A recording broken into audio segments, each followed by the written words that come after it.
you do the second one and do the third one? Different ways. Yeah, the problem is that the second one, Oh, well then, The problem is the very young patients that come to you.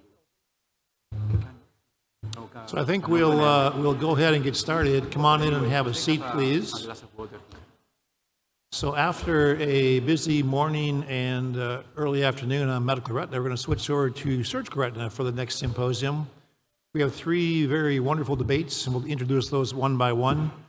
I'm Bill Mieler from Chicago. I want to introduce my co-moderators, Jose Garcia-Arumi sitting next to me, and Dr. Yoon to my far right. So we'll coordinate and we'll introduce our speakers one by one. Our topics are things that we encounter quite commonly in our practices, ranging from surgery for macular holes, the treatment for retinal detachments, where we're certainly evolving more from buckles into vitrectomies. We'll talk about that concept. And finally, the issue of doing surgery for vitreous floaters. So our first debate is the debate number one: inverted flap technique is the best surgical approach for large recurrent macular holes and high myopes. Taking the yes side of the argument is Dr. Zofia Nawrocka from Poland. Dr. Nawrocka. Ladies and gentlemen, first of all, I would like to thank for the kind invitation. And I would say that before we decide which technique is best for recurrent macular holes in high myopes, we should define what is a failed macular hole surgery. I think all of us are aware of the fact that such an appearance means failed surgery. But what about that one? It's described by the literature as flat open macular holes. We encounter such an appearance in about 20 up to 40% of large macular holes. It also happens frequently in myopes. The literature regards it as surgical success, but I would say it's a complete surgical failure, and we should reoperate on that. So the idea behind the inverted island flap was not only to avoid type 2 closure, but also to improve functional and anatomical results, and above all, avoid all those flat open macular holes. So myopic macular holes are always a challenge, and it was the first indications besides large, long-standing macular holes that we introduced for the inverted island flap technique, and we were very soon followed by others, especially surgeons from Asia. So there is a nice study by Ruiz and co-workers telling us that the higher the axial length is, the better results are associated with the inverted island flap. When we look at the comparative studies, in some of them there is even a 70% result in the outcomes in favor of the inverted island flap when we compare it to island peeling. So it should definitely be nowadays a technique of choice as the first instance. So when we, before we come to the recurrent macular holes, I would like to explain based on histopathological findings that the idea behind the inverted island flap is to form a scaffold for proliferation and migration of Mieler cells, and it was also confirmed that it promotes Mieler cell activation. And now let's talk about recurrent surgery, because initial surgery is always more easy. So we have to differentiate two situations. First of all, if we deal with eyes in which ILM was already removed before, we cannot do the inverted flap anymore because there is no ILM left. Here I wanted to share with you some ideas and some surgeries I performed to repair such holes in which the primary surgeon completely peeled off the ILM, and we can use almost anything to cover the hole, from amniotic membranes to ILM flaps taken from the periphery of the fovea, or even to the lens anterior or posterior capsules. But those techniques are challenging, and the results, especially functional results, are not that good. So I would like to convince you that it's better to start with the inverted ILM flap and then recurrent surgery that happens in a really small amount of cases is quite easy and associated with good final vision. That is a study we published some time ago on over 800 patients, and it concluded that there is a failure rate of about 4% in the general population of macular holes, so all macular holes included. And here is the repeated surgery. You can see that you have just to restain the ILM. The failure is usually due to the reappearance of the ILM, to its repositioning of the retina surface. And you just have to grab the same flap again. As you can see, after staining, it does not take very long to grab it and to position the same flap on the surface of the fovea. Of course, you can choose either air or gases or silicone oil for the repeated surgery, depending on the patient's ability to position. Visual acuity improves also after secondary surgery, and the same is true for retina morphology. Of course, final results are worse when we compare them to primary success. Here I would like to share with you a special case. That's a lady that reopened after 5 years. So you can see she's high myopic, had primary success, and after 5 years she came back to me with another macular hole. It's a rare case. I encountered it only once per life. As you can see, after those 5 years, the primary flap is very changed. It's different from what I showed you before when the repeated surgery is performed very immediately. So I had to create another flap from the other side. Of course, creating the flap is more and more challenging the higher the myopia is. But also in such a situation, you can choose the tamponade. We proved in a study that any tamponade you choose gives you statistically same results. And you can see here the final outcome in this lady operated after the reopening 5 years after initial closure. And here I'd like to share with you a very special slide that a patient presented in our clinic with a failure of 2 macular holes operated elsewhere. And in the right eye of this patient, the ILM was completely peeled. I couldn't find any remnants of the ILM, so I had to use the amniotic membrane. And you can see it beautifully closed, but the vision is still not very good. On the other hand, in the left eye, the primary surgeon did not peel the ILM at all, so during repeated surgery, I can do the temporal ILM flap technique, and you can see the excellent results. Last but not least, I would like to end, but it's very important in high myopia, that are eyes with macular holes and accompanying retinal detachment.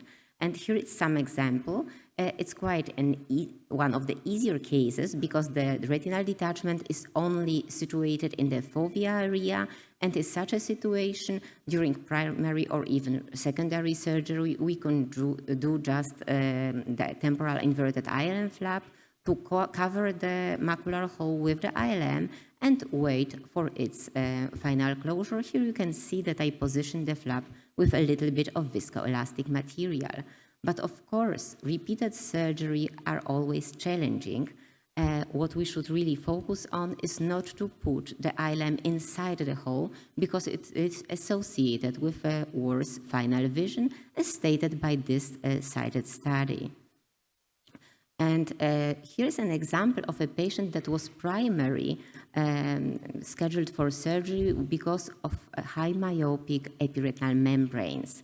During the first 2 vitrectomies performed elsewhere, the primary surgeon created 2 holes in the posterior pole, and you can see that during repeated surgery, under air, 2 amniotic membranes are being positioned on the surface of those 2 holes. So high myopia is always challenging. Here you can see the results of the repeated surgery. Of course, we couldn't use any inverted ILM flap because no ILM was left in the fovea. You can see the holes closed, both of them, the macular hole and the eccentric fovea hole that was iatrogenic, created by the primary surgeon just to remove the subretinal fluid. They are both closed with amniotic membranes. This is a very special case, just proving you that the best idea is to always start from ILM peeling, from the temporal flap. Thank you for your attention. And to conclusion, I would like to say that the inverted ILM flap should be performed during all primary surgeries. The repeated surgery still improves anatomy and function. If you do repeated temporal flap, it's relatively easy. But if no ILM is left, we cannot do anything against it. And I hope you join us next year in Poland. Thank you for your attention. We thank Dr. Nawrocka for the positive approach. Now we'll take the negative side of the argument from Dr. Jose Garcia-Arumi. Jose. Thank you very much. We would like to explain that really we don't have conflict of interest, and we think that inverted flap probably is not the best surgical approach in these cases with high myopic recurrent macular holes. The difficulty of closing, the difficulty of closing the macular hole accounts for the size, the axial length, and the chronicity. We know that the closest study that analyzed the macular holes according to the size and the type of technique, and probably inverted flap was good for X large, but for X large giant, there were other techniques that we can employ. But really, with the publications, we can see that inverted flap had quite good results in most of the cases, but were not repeated macular holes. The axial length, we know that is very important. In eyes with more than 30 millimeters of axial length, according with some publications, the incidence of closure is very, very low. I think that the Zofia publication was very important for us. In most of the cases with inverted flap, you can treat myopic macular holes with a very good rate of closure. And there are other publications after the Zofia work. This was our series that we obtained 92% of closure with the inverted flap, and most of them had a very good results. But in recurrent holes, in most recurrent holes, the ILM is already dissected around the hole, and there is the impossibility of doing inverted flap. In these cases, we think that the autologous ILM transplantation would be a very good technique with a very good rate of closure of the holes. And there is another technique that we have been using during more than 10 years, which is the plasma-rich growth factors, with a very good rate of closure, 92% of patients, 87% of the patients, in high myopic full thickness macular holes with 91 and 95 compared to the ILM flap that was 85% of the cases. But why not to combine the autologous ILM and PRGF? We know that ILM is the base membrane that acts as a scaffold and enables glial cell proliferation to close the holes, operating as a bridge allowing better closing. But ILM sometimes does not remain closed in the hole, may move more in ILM transplantation in unclosed holes. The use of PRGF as a biological glue to stabilize the membrane and stimulate the hole healing may have a very good effect. My personal experience with only PRGF is not as good as the publications. This is a 52-year-old woman with a very high myopic case. It was the first surgery. And there was surgery stain. In some myopic patients, really the dissection is not easy and the staining is not good, but at the end we obtained a good closure of the hole. It was a superior dissection, and we've placed this PRGF, and we can see that really there is a membrane over the ILM, as we can see much better here. We can see the retina, the ILM, and the clotted PRGF. And this is the evolution of this patient with 20/40 visual acuity at the end. This is another case with multiple surgeries with almost 1,000 microns of size of the hole. We removed the stain from the hole, and we can see that the ILM was already dissected. We introduced the perfluorocarbon, and we placed the small pieces of the ILM that were peripheral to the previous dissection, and with the finesse, we introduced it into the hole. And after, we introduced the PRGF under the perfluorocarbon to have this adhesive component. This is the fibrin formed because of this PRGF over the perfluorocarbon. And really, the evolution was very good. In 48 hours, we can see almost closure of the hole. And in 14 days, we can see that really is 20/60 visual acuity with a very good closure of the hole. We can have this in very myopic patients, like we can observe in this case. This is the membrane, and in another case, we can see very well the membrane here, and the closure with 20/50 visual acuity at the end. Even in retinoschisis cases, we can obtain a very good hole closure.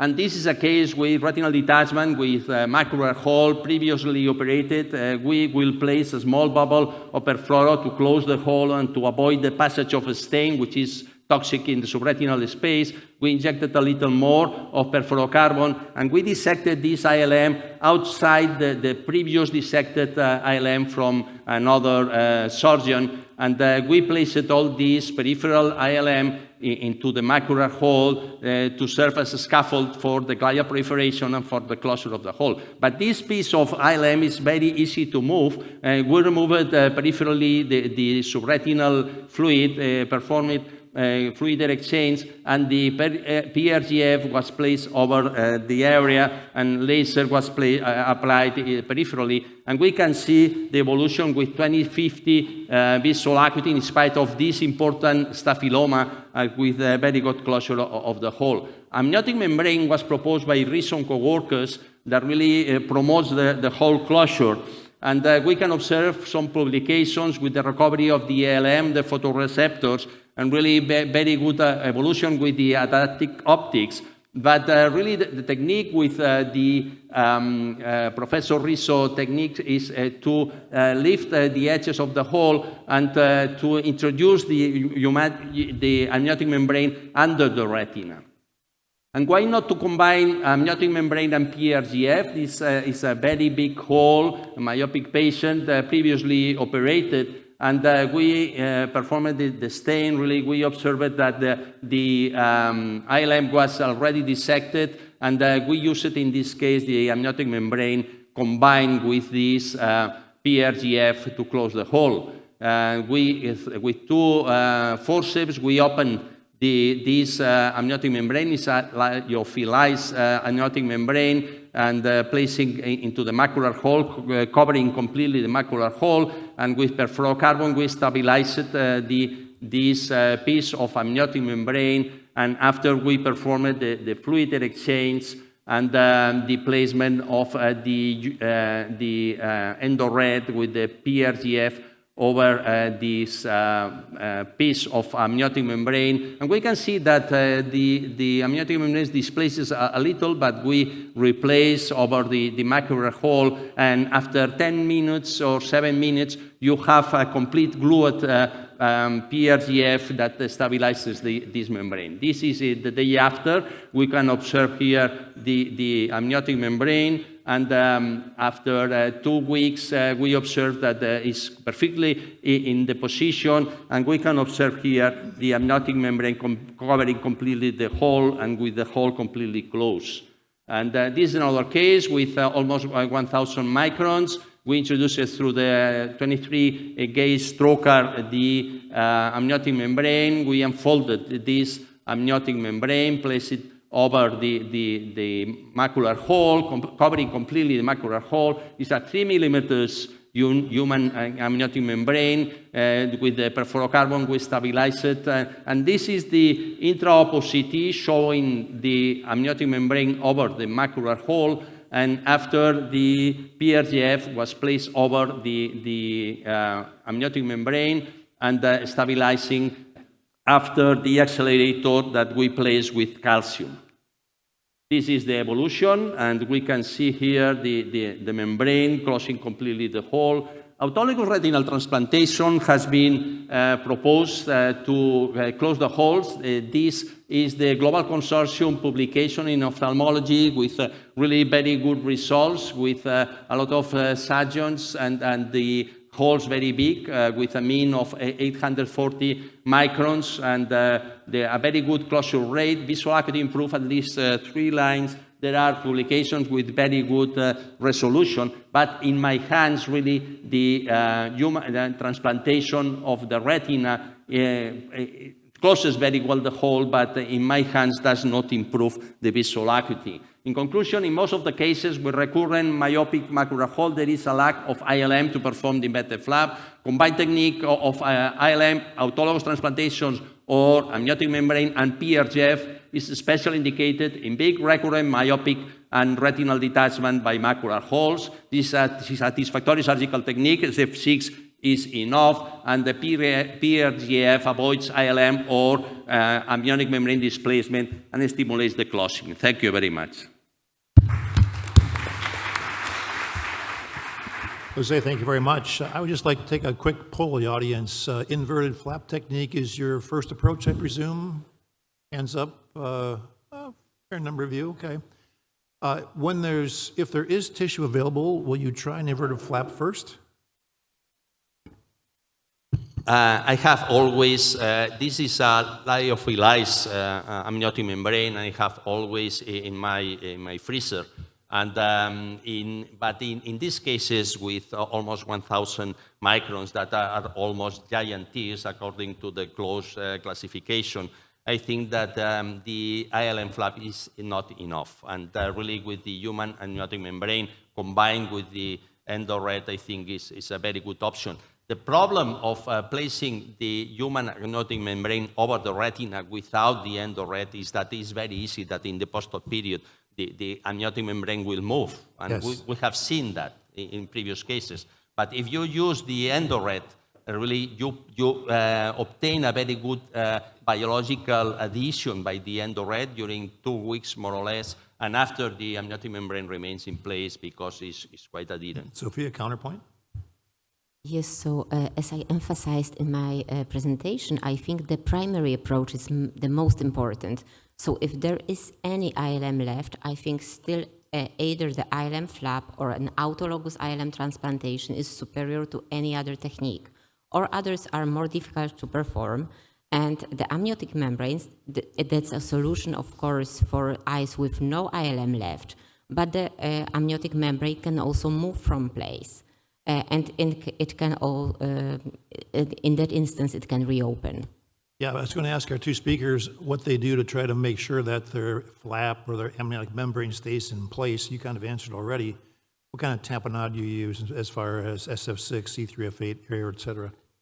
I use always SF6, 20%, and usually it is very stable. The problem of the initial technique of the group of Stanos Rizzo is that they have to leave the edges of the hole. I think it's a little traumatic, and after you have to place the amniotic membrane under the retina, and with this amniotic membrane over the hole, I think that you have the best environment to close the hole, the glial closing of the hole, and you don't have the amniotic membrane in contact with the photoreceptors. Zofia, anything to add? So I agree with Jose that putting the amniotic membrane underneath the retina is somehow traumatic for the retinal pigment epithelium. I also always position it on the surface, but still it can move from there. Nat has a question.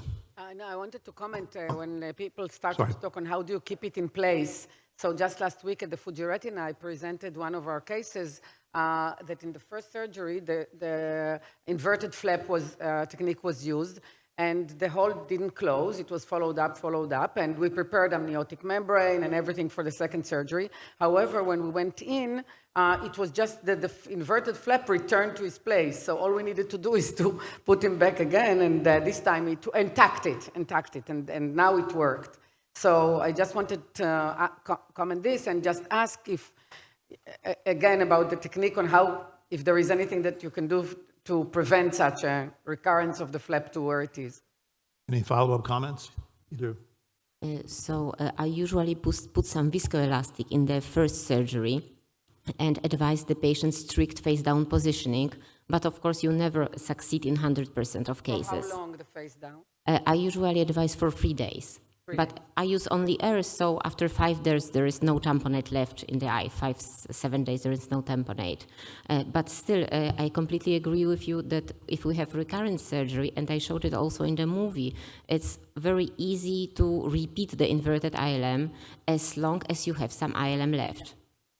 I prefer to perform the ILM dissection when I perform an ILM flap superior superiorly because I think that by gravity is easier to maintain the ILM in position. And in not very big holes, I think that with the ILM flap, the technique is the best and works very well. But in the cases with very big holes or recurrent holes with already dissected ILM, I think that you have to find another way. Before we take another question from the audience, just a quick question. When we do primary macular holes, we tell our patients, 90+% success rate. These recurrent problems, what do you tell your patients? And you showed some wonderful 20/50 results, which I was impressed with. Is that your common norm? Your vision results you showed sometimes were 20/50. Yeah. That seems awfully good. 20/50. Yeah, for a recurrent full thickness large macular hole. Yeah. Oh, no, I understand that, but I'm just, is that the norm? Is that the normal? I think that the rate of recurrence if you use the correct technique is very much bigger. It's about 90% or 95%. If you use the combined technique, in my hands, in 90% or 85%, it works very well. And in other series, they have had a very rate of very good results with correct techniques. I think that. But the most important is to use the correct technique in every case. No? I think it's not the same, the XXX and the giant here. No? Yes, 20/50 as a result of repeated surgery is an excellent result. Absolutely. In amniotic membranes, we have much lower visions, usually. I know we have some cases of better, but the mean visual acuity is low. In my case of amniotic membranes, most times the hole is closed, but the vision is maybe 2200. But I think this is different to place the amniotic membrane under the retina and to place the amniotic membrane as an ILM over the retina. I think this is different. Another comment, another question. Yes, I think that the main issue in both the cases, both using ILM and amniotic, is when it displays, when ILM gets displaced or the amniotic gets displaced. So a trick for the ILM avoiding displacement is I use a cauliflower technique in that I peel 360 degrees so that the movements that occur during the fluid air or fluid silicone exchange anyhow will cover somehow the holes, because no matter that direction it comes, it will end up covering the holes. And second, according to the amniotic membrane, first of all, I agree with what has been said, that placing the amniotic beneath the retina obviously ends up in worse results. But in those cases, those are the cases where the holes are larger and really the visual recovery is a minor issue. So you can place it easily underneath the retina and then it doesn't get displaced. In the cases where I put it over the retina, not plugging but covering the retina, I usually, during the exchanges, I keep with the forceps the amniotic in place and use the fluted needle in order to drain all the fluid. And in those cases, especially when you are using a cryopreserved amniotic that is with the chorion still in place, it gets adhesive to the neuroretina. Another comment, please. The question. Yeah, my question is about the PRGF. I looked about this technique and looked about the products that are sold. There are many kits for probably different fractions of fibrin and activation, different activation by citrate, by calcium. I think it's very diffuse and not focused. Do you use Endoret? Yeah. Do you have a reason that you use Endoret and not another product? I love Endoret because you have a kit, and before the surgery, I take the blood of the patient. We do a centrifugation, and we obtain the cells, the red cells in the bottom, and the serum in the superior part and you have to take the first part of this serum that you have. And really, this part is the part that you have the growth factors and a little of fibrin, but it's fibrinogen at this time. And before introducing the endoretin to the eye, you have to activate this serum that you have with this portion of the serum with calcium. And really, in 5-6 minutes, if you wait with the patient in the operating theater, you will see that the PRGF gets completely cloudy. It's opaque. It changes. And at the end, as you have seen in the OCT that I have shown, it's a clot. Really, it's not liquid. It's a clot. You can do the same with a membrane out of the eye and introduce the membrane inside the eye. But this does not work because the membrane is not adhesive. You want to obtain a good adhesion. I think that the EndoRed promotes the healing and it has growth factors. But the most important is that the adhesion that you obtain with the ILM flap or with the amniotic membrane, really, because, yeah. This you can get by just taking fibrin, autologous fibrin, and put on the Yeah, but the difference is that if you do not activate with calcium, the time is much longer. And I want to obtain a good adhesion in 10 minutes and things like that. Okay, we have to move on for our second debate, but I do want to thank our two speakers for great presentations. If you think back, it's only been 30 years since we started doing surgery for macular holes, and where we've gone in this past 30 years has been truly amazing. So thank the two of you. I just have one question. Can you just do the PRGF without amniotic membrane implant? Don't you get a good result without it? I mean, I'm trying just platelet rich plasma without amniotic membrane, and the results are pretty good. Yeah. So. I think that the results are good, and my preference is really inverted flap up to 600, 700 microns without anything more.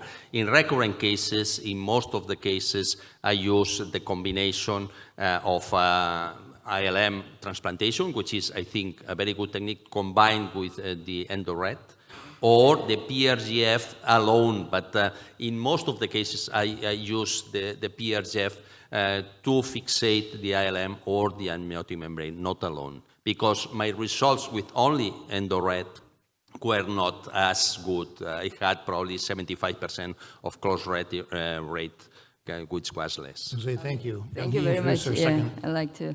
Thank you. I like to move on to debate 2. In the setting of phakic macula-on retinal detachment with a superior retinal tear, comparable successful anatomic and visual outcomes can be achieved with either a vitrectomy or with a scleral buckle. The yes can be given by Zofia again. So thank you again for the invitation. So when we look at some history, I would like to first share with you the results of the PATH survey of the American Society of Retina Specialists from 1999 and from 2021. And when the same question was asked before and after 20 years, we can see that in 1999, most surgeons in a phakic macula-on single tear in the superior quadrant's retinal detachment, they would do just a pneumatic retinopexy. There was only a minority of cases that of surgeons that would decide for vitrectomy.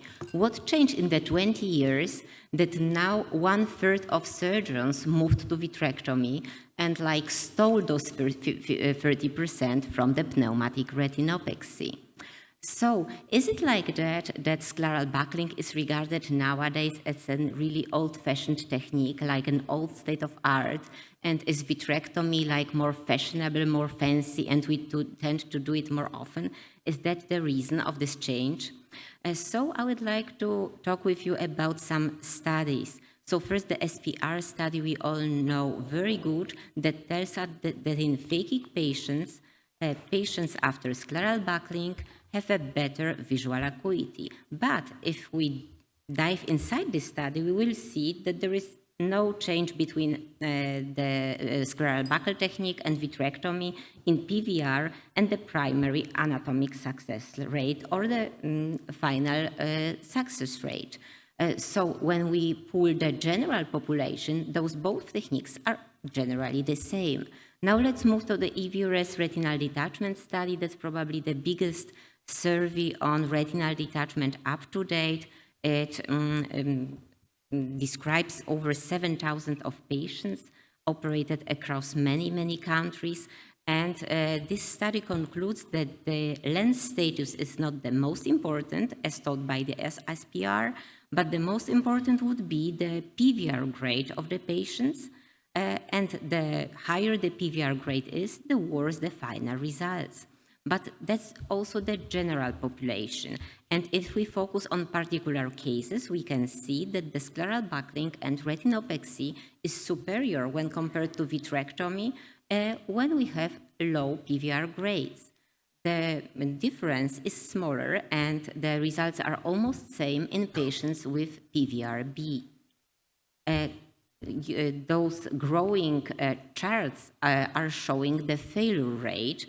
So it presents that the higher the PVR grade, the higher the failure rate is in scleral buckling. And it's of course in favor in vitrectomy, but here again, if we take the general population, both techniques are same. More recently, a review of almost 600 studies was published, and it shares with us that in scleral buckling and vitrectomy, if we don't differentiate on particular cases, the primary retinal reattachment rate, the final visual acuity, and the final anatomical success and recurrence is identical across those techniques. So why did we start to move from scleral buckling and decide for vitrectomy more and more often? Is it the learning curve? It can be like that because now we tend to present some very new modified scleral buckle techniques. Some people do chandelier-assisted buckling, some do suprachoroidal buckling technique that allows us to operate under the surgical microscope, and it allows us to make the scleral buckle more resembling vitrectomy.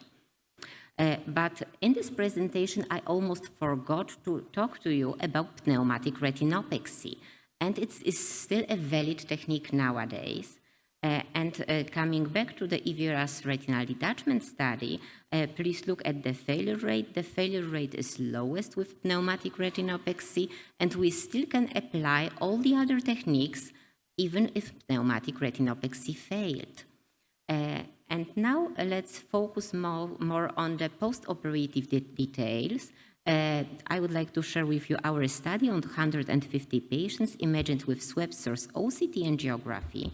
And what we observed was that the vasculature was most resembling the vasculature of a healthy eye in cases when we performed a scleral buckle, especially in young patients.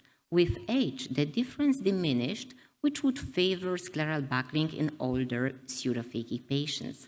But on the other hand, looking through Medline, I found another study showing us exactly the opposite, showing us that the vasculature is more resembling the healthy eye after vitrectomy when compared to buckling.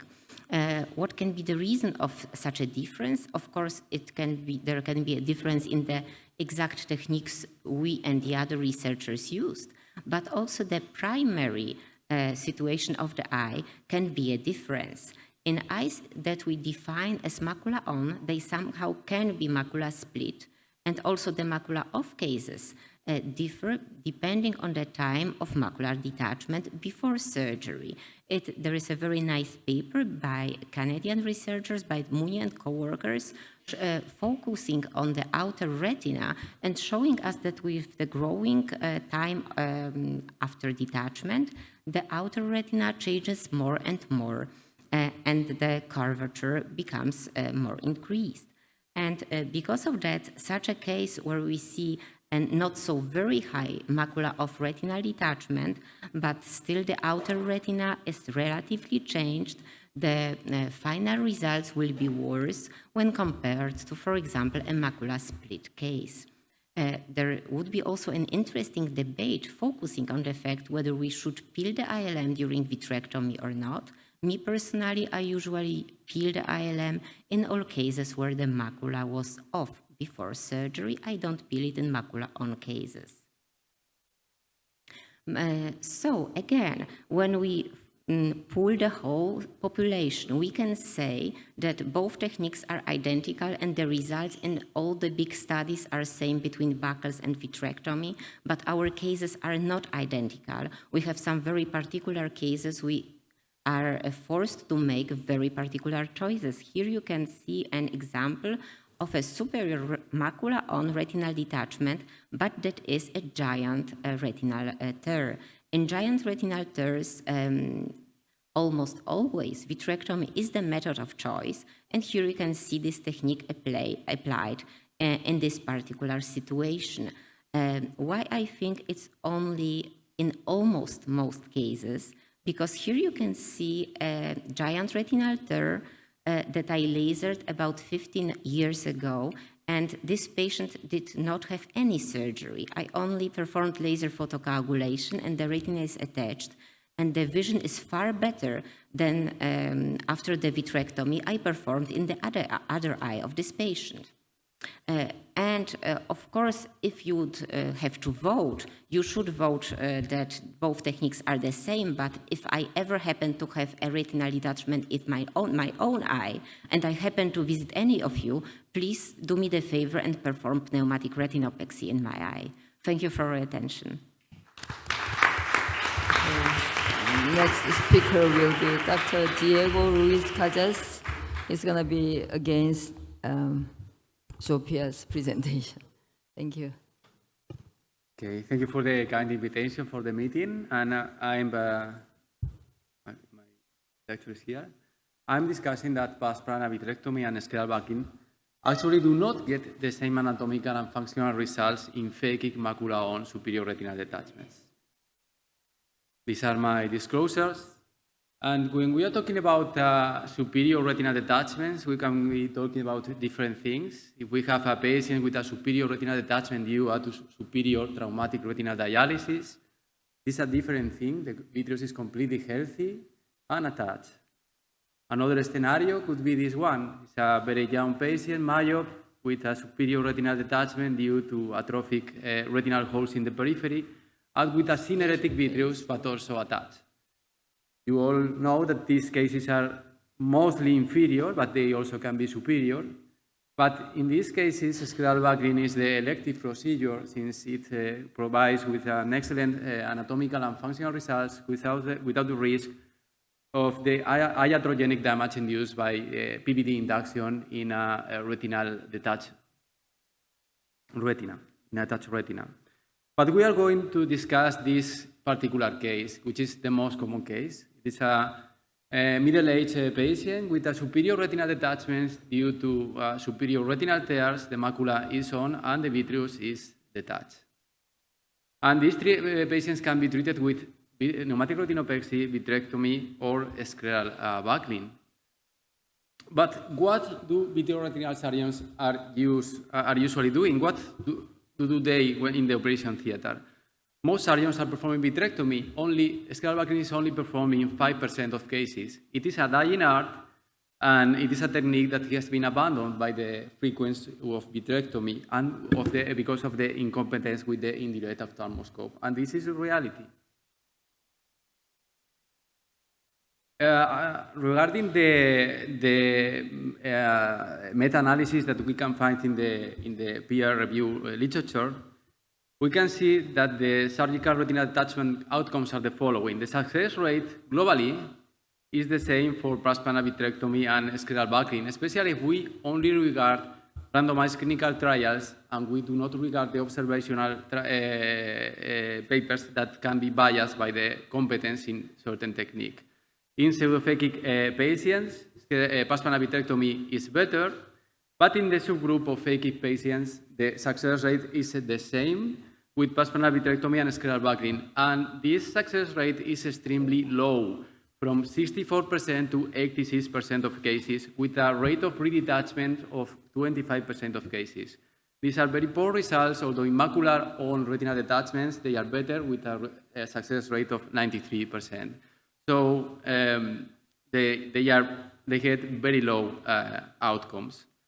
Regarding the visual acuity, meta-analysis show us that globally vitrectomy and pars plana and scleral backing do get the same results if we regard only to randomized clinical trials.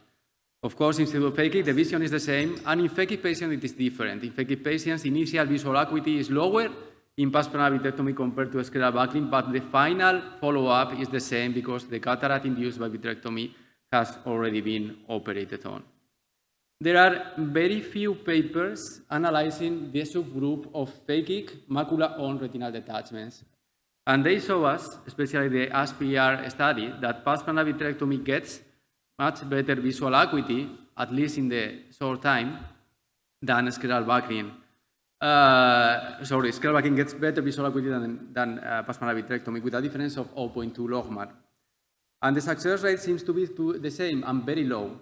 Pars plana vitrectomy gets only 70% success rate and scleral backing 75%. And one study, it is not a randomized clinical trial, it is a cohort study, even shows a better success rate with scleral backing. But it is striking the difference in success rate in vitrectomy between pseudo-phakic patients and phakic patients. And it is due that to the fact that in phakic patients, we do not remove completely and adequately the anterior vitreous, leaving vitreous traction on the retinal tears that can create shear stress, opening the tears, and also generating traction from the ciliary body to the vitreous base. But in these cases, if we perform a proper peripheral vitreous removal with anterior high or with dissection, if possible, the success rate is going to be much higher than the published in randomized clinical trials, and we can get much better results than with scleral backing. Otherwise, scleral backing can also be improved, as Zofia said, using the microscope and chandelier light. But this technique, despite the fact that it makes surgery more friendly to the vitreoretinal surgeons used to vitrectomy, it doesn't get better results than the normal scleral backing technique performed with the indirect ophthalmoscope. Therefore, in real world, success rate is much better with pars plana vitrectomy than with the scleral backing because of the lack of experience with the scleral backing and indirect ophthalmoscope in current practice. And what about the complications? Pars plana vitrectomy compared to scleral backing. Of course, pars plana vitrectomy is going to create more retinal tears, but it is not an issue because we are going to fix them during the procedure. And the main problem is the developing of cataract after the surgery.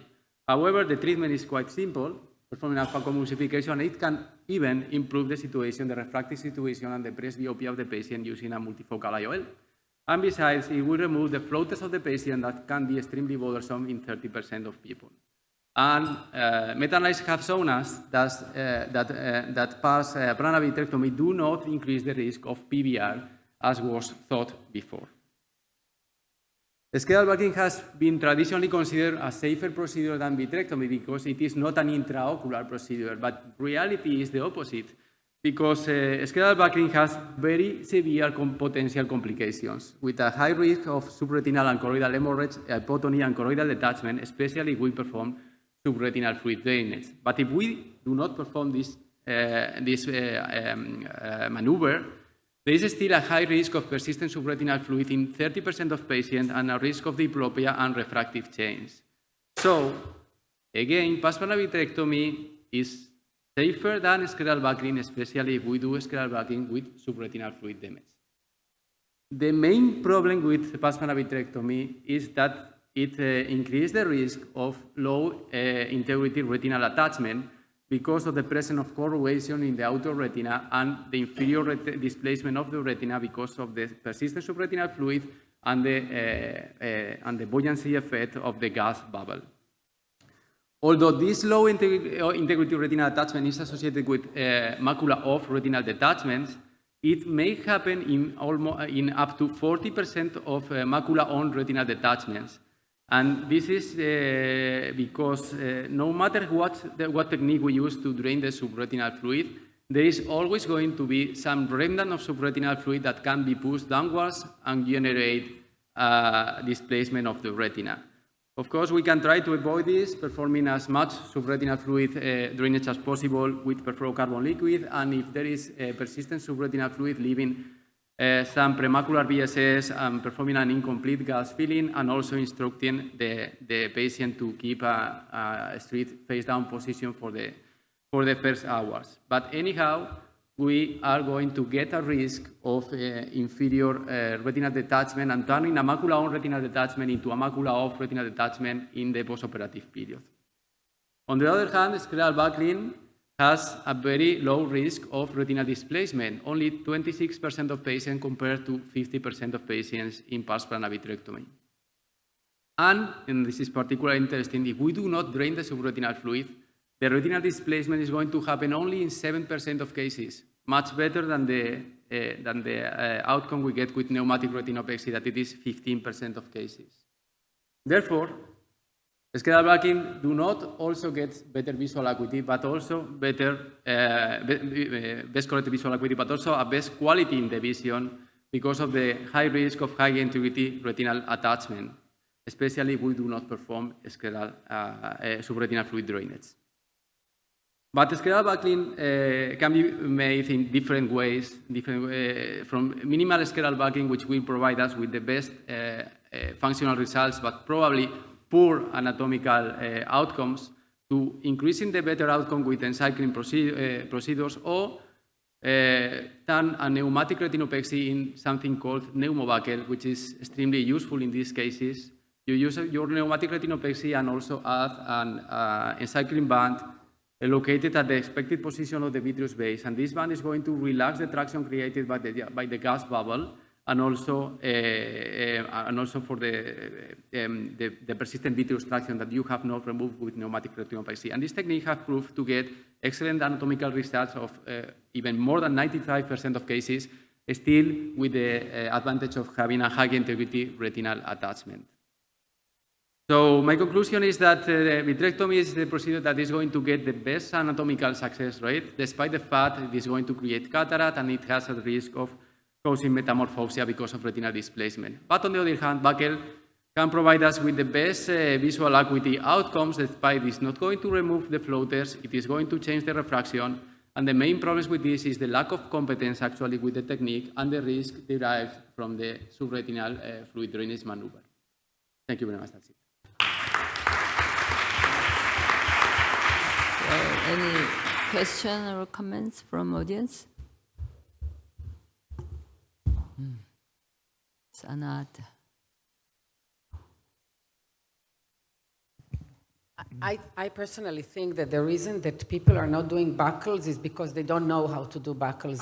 And I have to admit that for me to teach a resident or a fellow to do a buckle is so exhausting and so difficult that I'm too lazy to do it. It's very easy for me to teach them vitrectomy. Every resident that is doing his rotation with me the second 6 months in retina is doing a simple vitrectomy. But to do a buckle, I don't have the patience and the nerves to teach. So I think this is the main reason that buckles are done less. This is the main reason for the answers that we had here. Anat, while you're at the podium there, just a quick response from you. Do you think that vitrectomies offer as good outcomes in this scenario? No, I think that in this specific scenario, the buckle would be better, but and it would make more sense. But people don't know how to do it. I mean, many of the young surgeons were not trained enough to do a good buckle. So how can we change that? Yeah, we need to change that. I don't know how.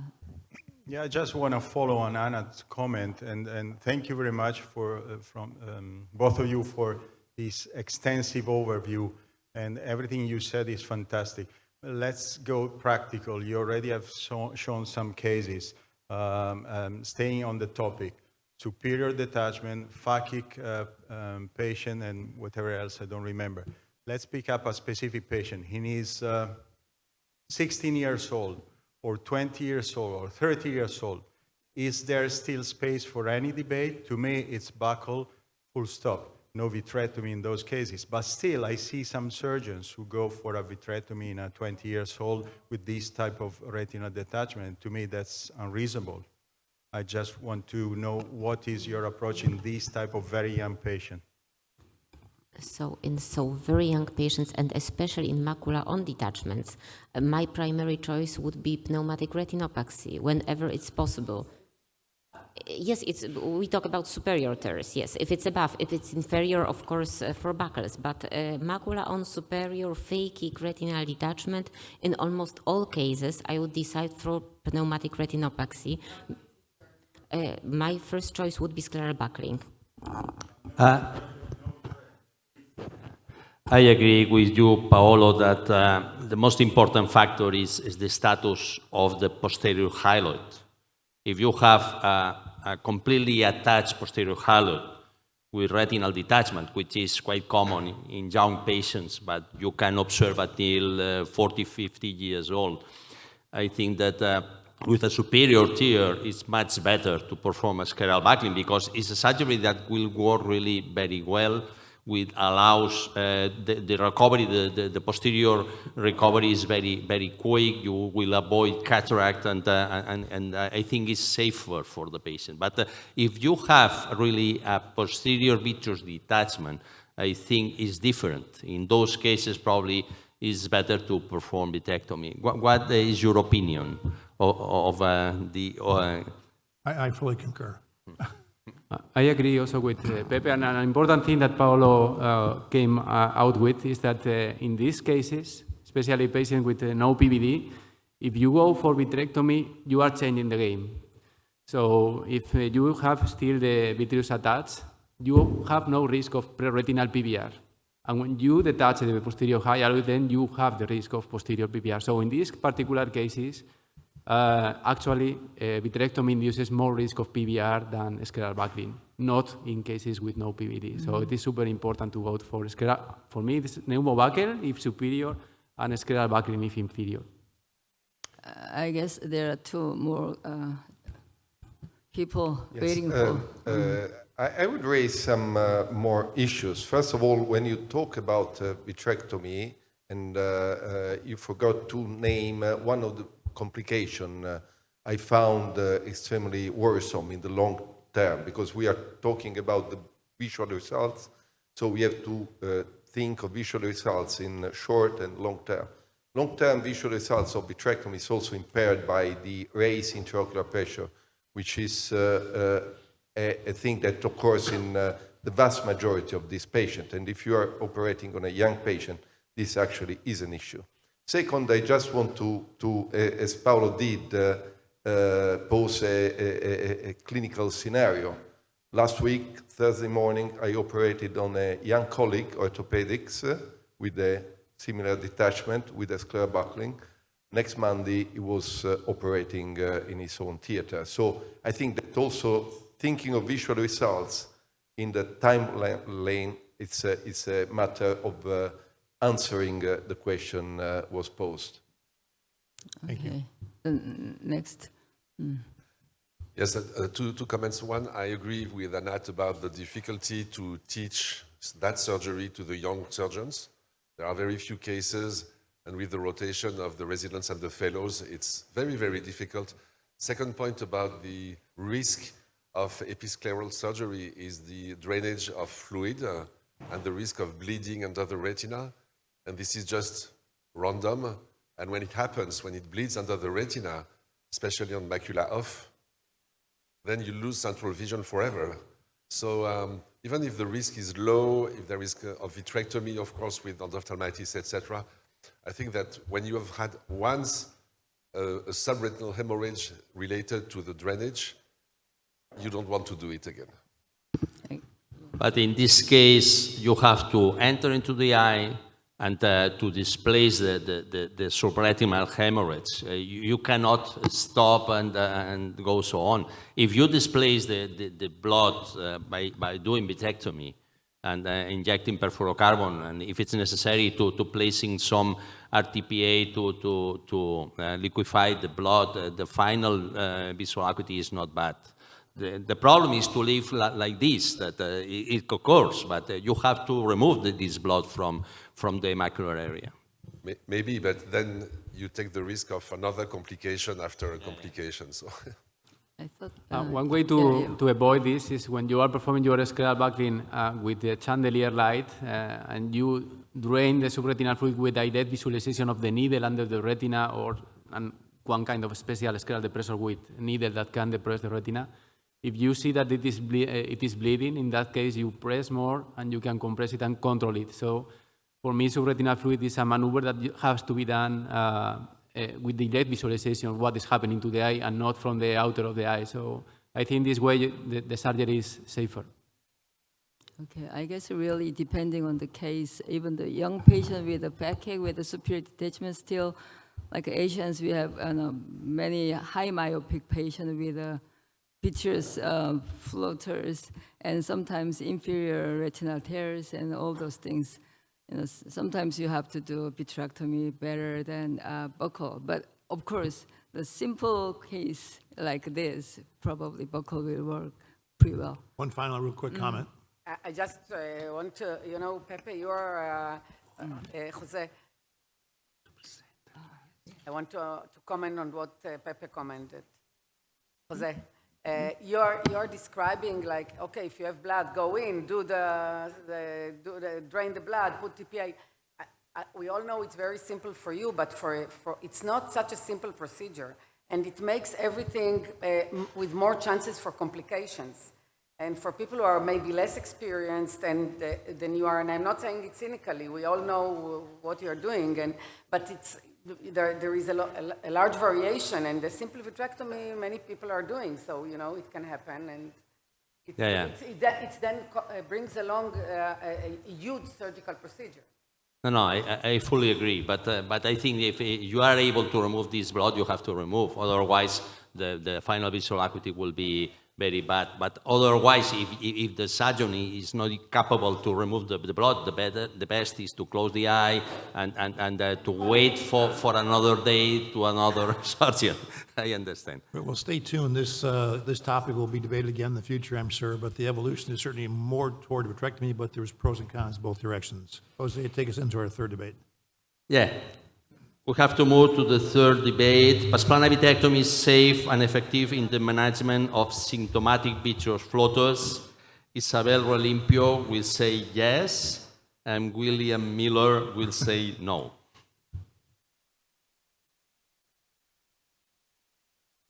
Isabel.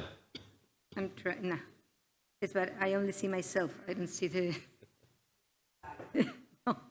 No. Now, good afternoon, everybody. Thank you for coming. My special thanks to Dr. Lowenstein, Dr. Copperman, and Dr. Udando for the invitation. It's a privilege for me to be here with all of you in my beloved and warm Seville, although today it seems to be London. But, well, I'm going to defend that post-plana vitrectomy is a safe and efficient tool in floaters. I cannot see here. Well, here is not the slide. Well, the vitreous starts out as an ally, but over time it becomes the enemy of retina surgeons. So let's first know it. Vitreous is a dynamic, transparent gel-like that takes up the 80% of the eye, and it's made up about 98% of water. It maintains stable throughout the life, and with aging, it degrades. There are 2% of macromolecules where the type 2 collagen is the most prevalent. The biochemistry is fascinating. And I think that it is important to understand a little bit, to understand later the complications. The collagen type 2 is in the cortex of the vitreous and in the periphery across the ILM, and in the posterior pole runs parallel. So that's the reason why the detachment from the posterior pole is easier. In children, it's different, as you have seen here in children. but it is necessary to know these details to understand how it works. The function is to maintain the transparency of the cavity and having an efficient transmission of light, but it also has antioxidant effects over the lens.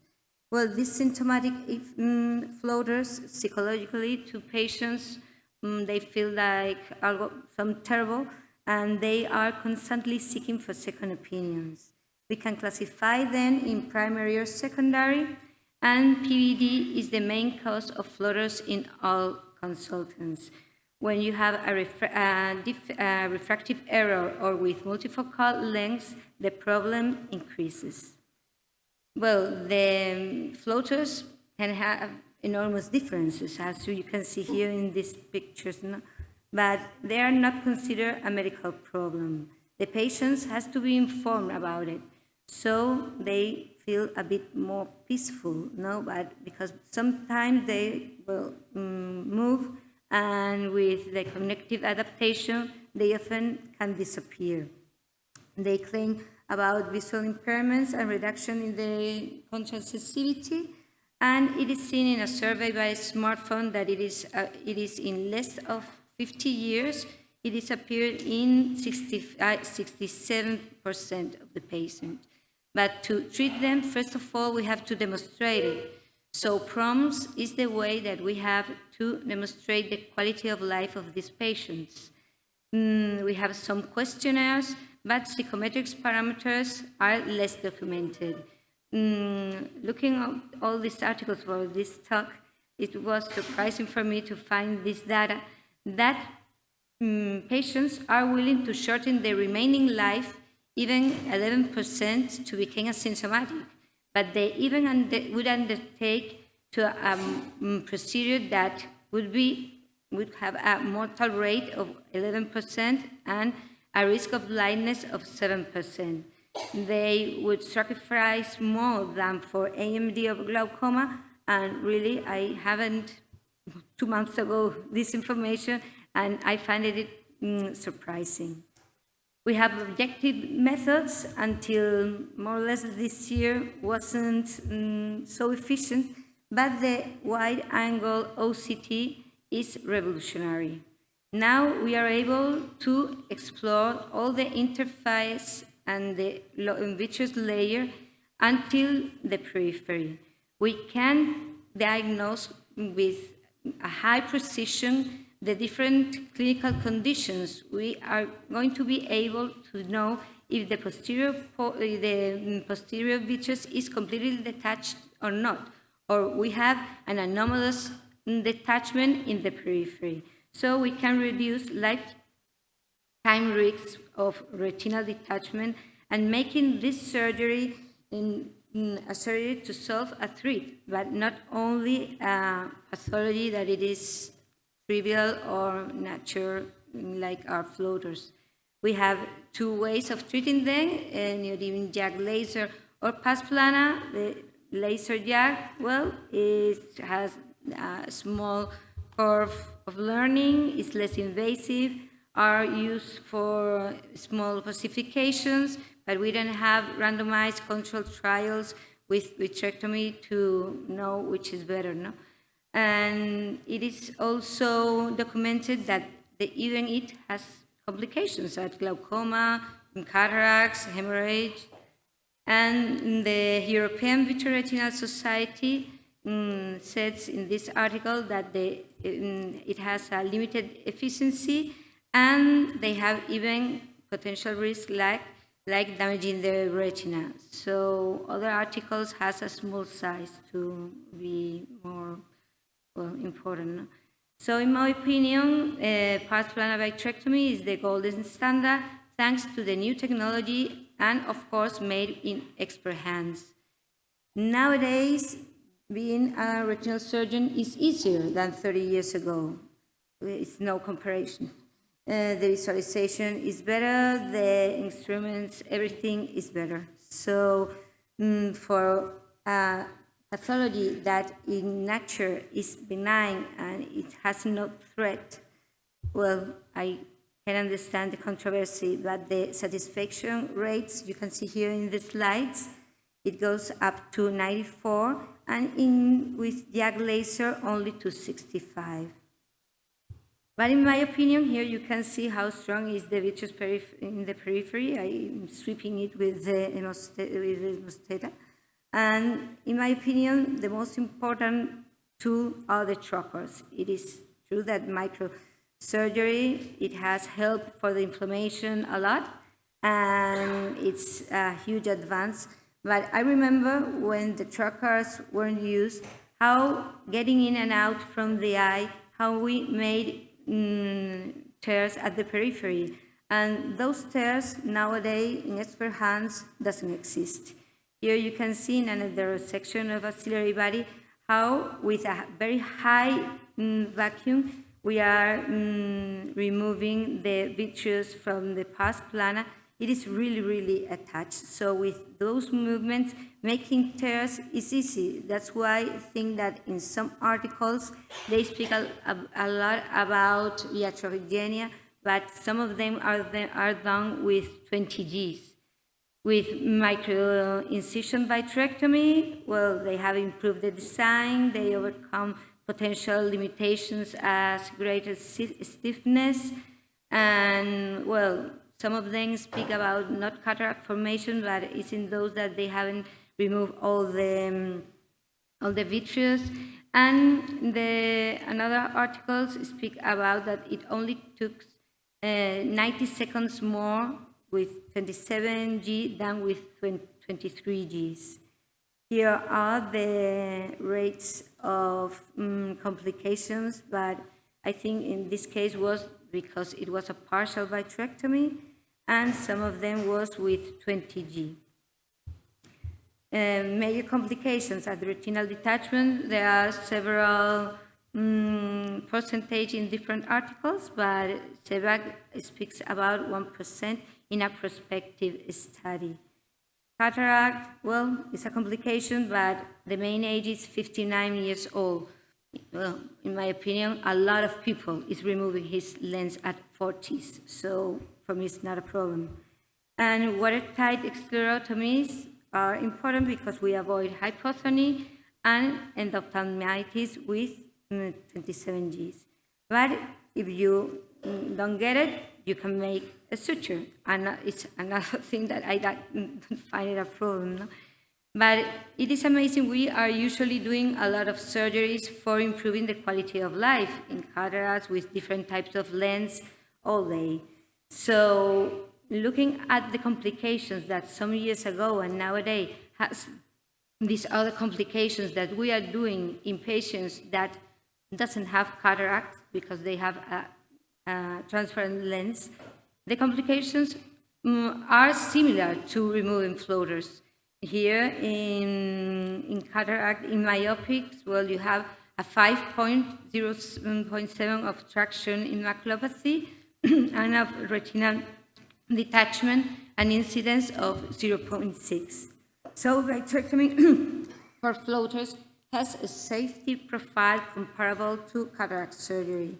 And what I find so impressive that in 2004, LASIK was a main surgery, the rates of complications was really, really high, comparable to the complications that we can have with floaters. And in those days, we did LASIK. Why we don't do vitrectomy with these tools now?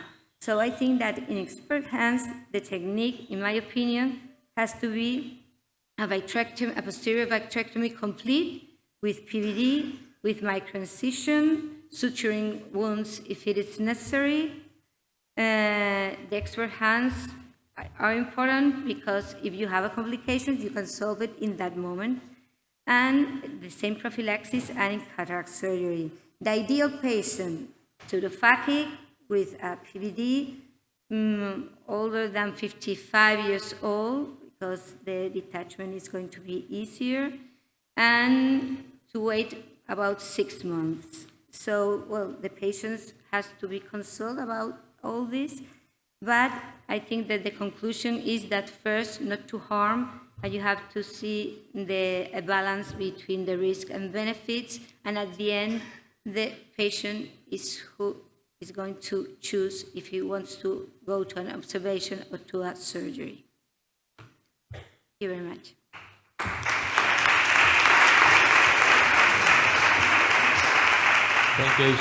Thank you, Isabel. Now, Professor Mieler will explain us why not to perform vitrectomy. Thank you very much. It's truly a pleasure to be here. So I'm going to take the side of the argument that while it might be effective for most patients, I don't think it's really as safe as we'd like to have it. First of all, it's great to be in Seville, my first visit here. I thank the organization for having the meeting here. So I've had a wonderful time thus far, even though it's only been about a half a day. The term myodysopsia is the fancy term for floaters. That sounds more serious when you talk about someone needing surgery. So sometimes we'll use that terminology. But the real question is, how often is this operation truly necessary, and is it truly safe and or beneficial? Let's talk in that in more detail. We heard already that there are other approaches. Yes, you can take a YAG laser, break up the floaters, but that generally still leaves a lot of floaters. And the patients that I've seen having had a YAG laser done to their floaters aren't really happy. These are some of the fussiest patients sometimes. They want every last floater gone. And for the most part, that is really something that, at least in my setting, I haven't done the procedure, but I've seen patients with that, they're not real happy. Let's concentrate on vitrectomy. Well, once again, it's certainly a nuisance. Is it really a serious problem?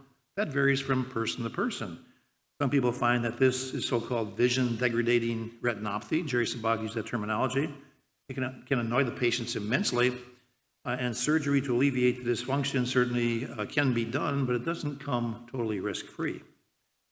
Once again, if someone comes in with floaters, make sure that they are just breakdown of the proteins in the vitreous cavity. Make sure they don't have other entities like lymphoma or amyloidosis, et cetera. That's really critically important as well.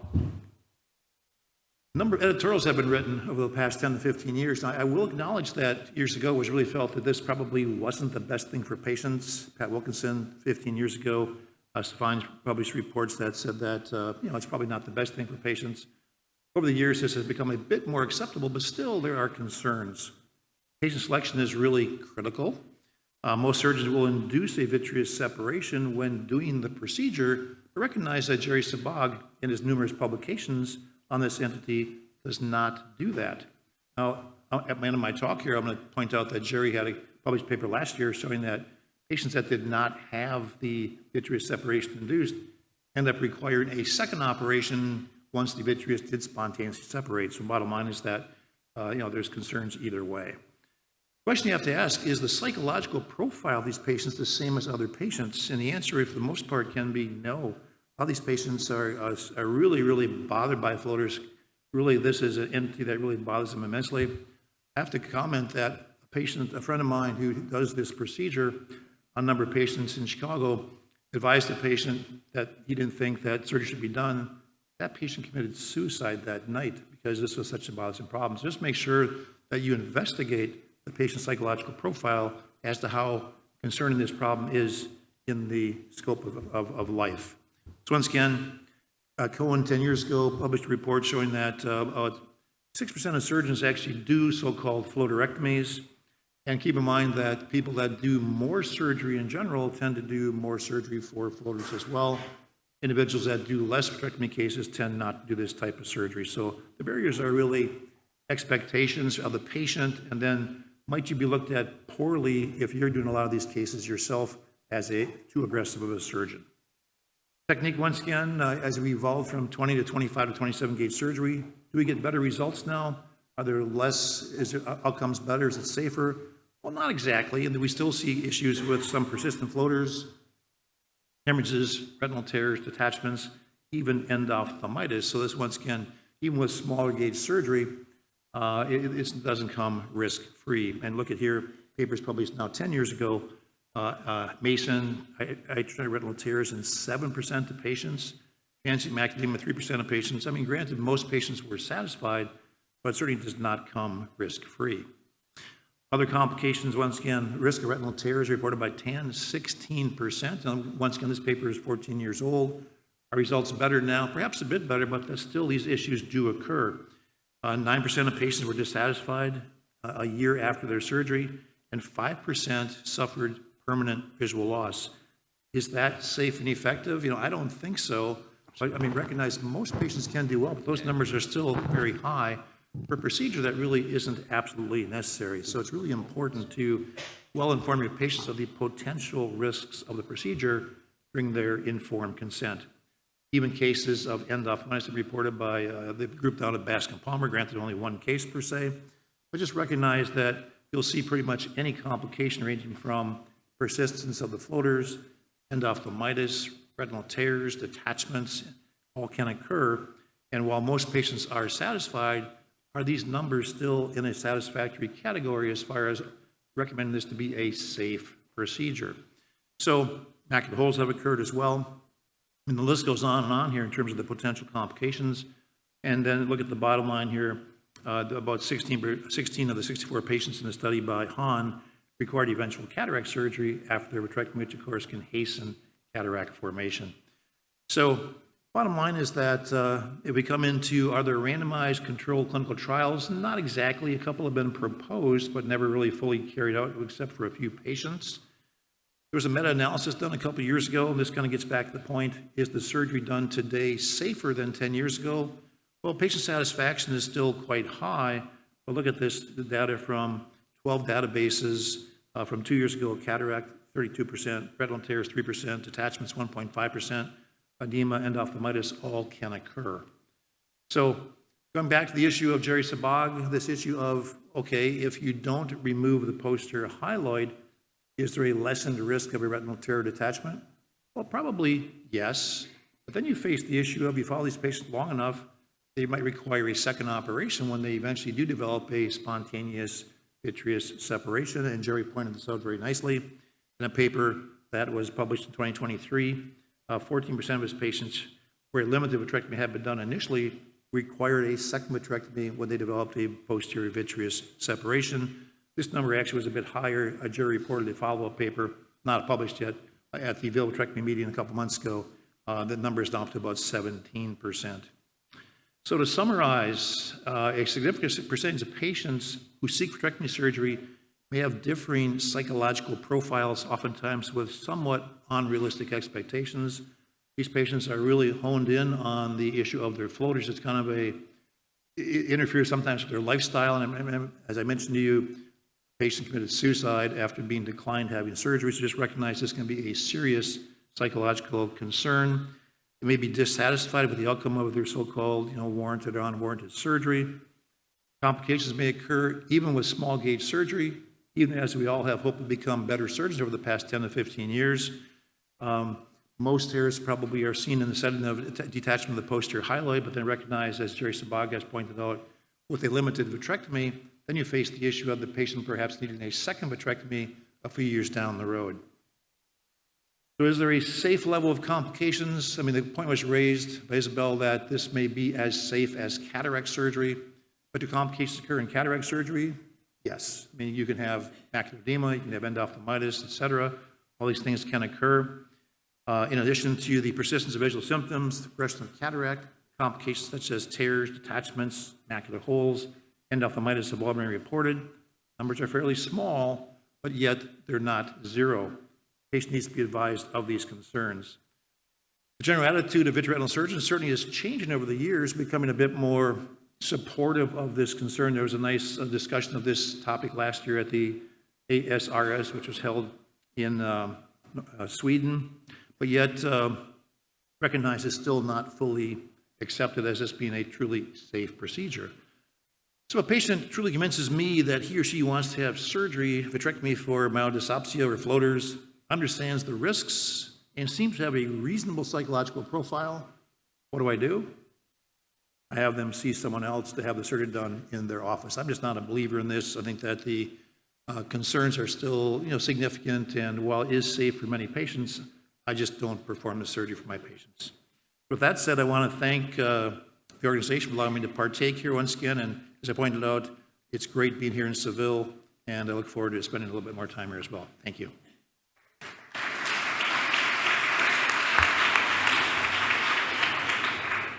Thank you, William.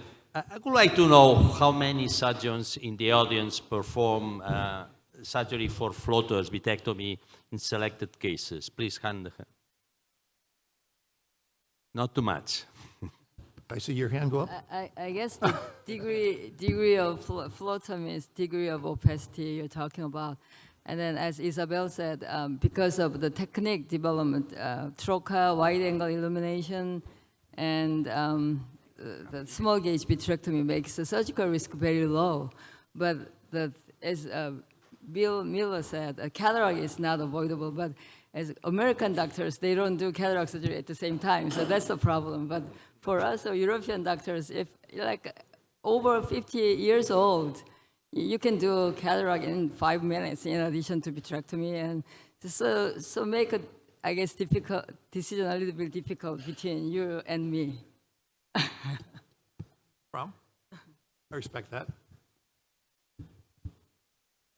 And do you have a different approach in patients with high myopia, with these very dense floaters that sometimes decrease the visual acuity of the patient with posterior vitreous detachment? Please. Well, I'm a very conservative surgeon, so I have done it in floaters, but only in 2 in all my life. Yeah. But after studying everything that I have been studying 3 months, I think that I'm going to do it because I've seen that, well, I have convinced myself. And in both patients that I have done were in high myopics because, well, they were very, very bad psychologically. I was completely sure that the vitreous was completely detached. I even think that there wasn't practically vitreous. There were only through 2 my floaters, and I had problems to visualize the posterior pole. So if I cannot see perfectly the posterior pole, they cannot see me. So the reason. I mean, that might be the case. I'd be more inclined to approach. I've only done a couple of surgeries for floaters, and both of them, I do recall, were in the highly myopic range. But once again, I just really rarely would do this procedure in that setting. Yeah. Anat? So, Isabel, actually, I'm exactly like you. Every patient that comes to me and wants a floaterectomy, I say, go somewhere else, I don't recommend. But I had 2 patients who convinced me, and I think that it should only be considered, as you said, that the patients who really, really, really want it, and only for patients who really have this huge floater right in the center, mostly anterior, and that you know that if you will remove it, something will improve. Because otherwise, if you just do a vitrectomy, then one little thing in these a little bit neurotic patients can continue to disturb them. And while I try to push away all these patients, these 2 patients whom I did, on the one hand, were my happiest patients ever from all the surgeries I did. But in one of them, actually, and you're saying it's just a minute to do the surgery. It's a very short surgery. But in one of the patients, she was a young woman. And when I did the subconjunctival antibiotics, I just saw the antibiotics float into the eye because I didn't seal well enough the sclerotomy. And I thought she'll have toxicity because it was the dosage for subconj. Fortunately, she was one of the happiest ones. But I'm just saying, you're doing the most simple thing, you can still get complications. Paolo. Thank you, Bill. You mentioned that those patients, as we know, have different psychological patterns. So there may be someone who has 2 floaters and is getting crazy. The other one has big foreign bodies or whatever, and it doesn't complain. So who did you suggest to send those patients to a psychological or a psychiatrist evaluation before eventually bringing the patient to the OR? I've only done 2 patients, what I would consider a true floaterectomy, and both of them were in the medical field. And one of them had access to a psychologist, so they both actually were seen by psychologists before the surgery. Once again, I've in talking to my colleagues across the states, I've just seen too many problems with patients that get so concerned about their floaters that it kind of ruins their life. So I didn't want to take the chance that it would, bother them immensely. But that's probably the outlier of most patients. I mean, there are some surgeons that have done hundreds of cases and patients do well, but I'm just not a believer in that for most of my patients. Pepe, Yeah. Pepe, can I do one comment? Yeah. So I think that probably I'm the only one seeing these patients, but in my experience, nowadays we are seeing many patients doing refractive surgery. So with multifocal IOLs, premium surgeries, in those cases, the impact of the visual acuity of these myodesopsias or floaters or whatever is very important. So I do think there are many profiles of patients, there are many situations, and some of them is not only a psychiatric or psychological problem, is that they really have an impact in the aberrations of the eye, and things are changing, the game is changing, and in some specific profile of patients doing this specific surgery, having the floaters do have an impact in visual acuity. So at least we should consider that it could be the option to do the surgery, the vitrectomy for floaters in some kind of patients like these ones. I think I agree with you. In very, very, very selected cases, probably in 1 of 100, it's logical to do the surgery.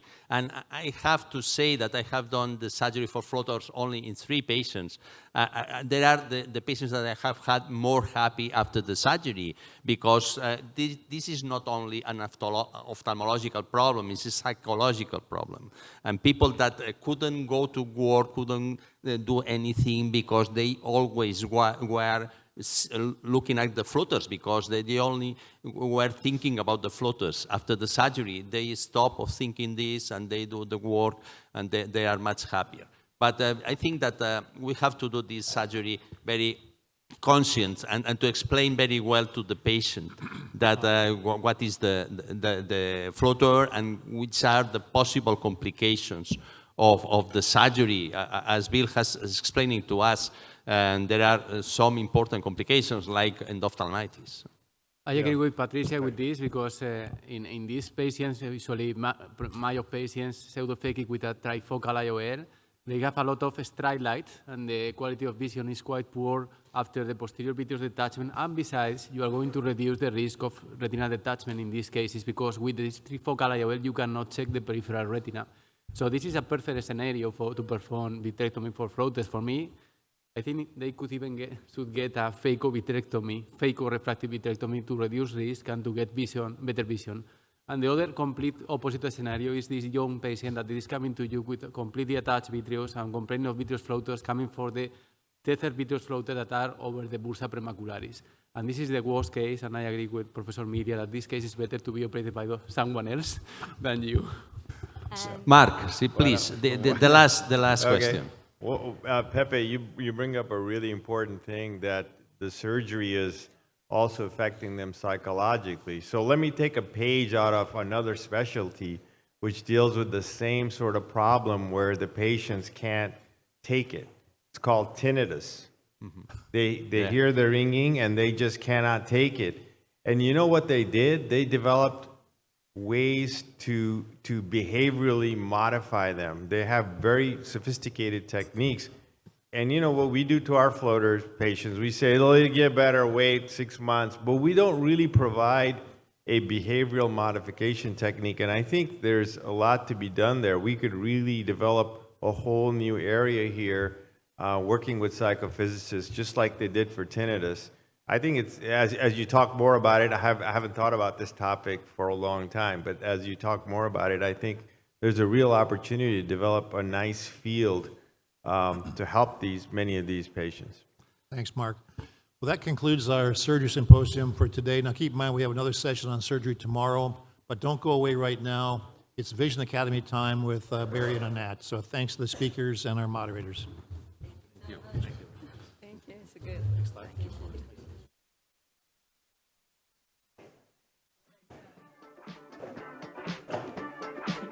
I'll take that respect over love. I'll take this high now over funk. I'll take that. I'll take that respect over love. I'll take this.